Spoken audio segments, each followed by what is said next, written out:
उस्ताद ॾियो, उस्ताद ॾियो। मुझो नालो अतीकुर रहमान, गोठ हाजी गुलाम मोहम्मद खासकेली, यूसी मीराबाद, ज़िलो टंडवाला यार। असांजी गुज़ारिश इहा आहे त 2008 खां वठी असांजे ॻोठ जो प्राइमरी स्कूल बंदि आहे।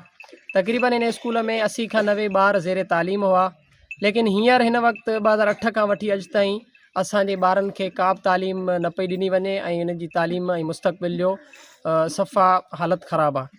असांजी गुज़ारिश आहे DO ऐं TO साहिब सां त 2-3 दफ़ा असां उन्हनि खे अपील बि कई ऐं गुज़ारिश बि कईसीं त सर असांजो मसइलो हल कयो वञे, लेकिन हुननि अॼु ताईं को बि असांखे सुठो रिस्पॉन्स कोन ॾिनो आहे। त हाणे बराई महिरबानी असांजा 80 खां 90 ॿार आहिनि ऐं हिन स्कूल जो बायोमेट्रिक ते टीचर हाज़िरी टीचर आहे अब्दुल सत्तार सियाल, जेको हिन वक़्तु पंहिंजी तनख़्वाह खणे पियो घर वेठे, लेकिन अॼु ताईं हू 2008 खां वठी अॼु ताईं कॾहिं बि स्कूल जी हुन न विज़िट कई आहे ऐं न ई वरी कॾहिं हुन चकर लॻायो आहे। न असां सां हुनजो को राब्तो थियो, न हुन असां सां को अहिड़ो राब्तो कयो आहे।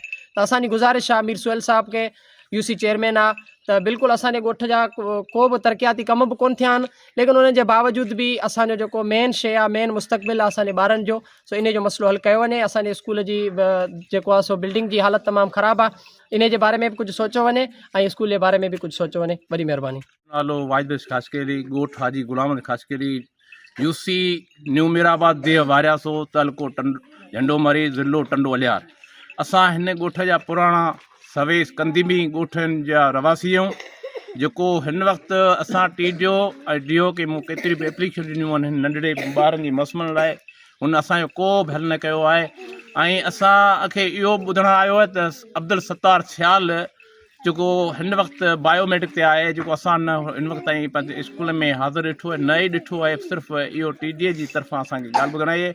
असां वज़ीर सियाह बादशाह ऐं ॿिया जेके बि ज़िले जा क़ाइद आहिनि, असीं उनखे अर्ज़ु था रखूं।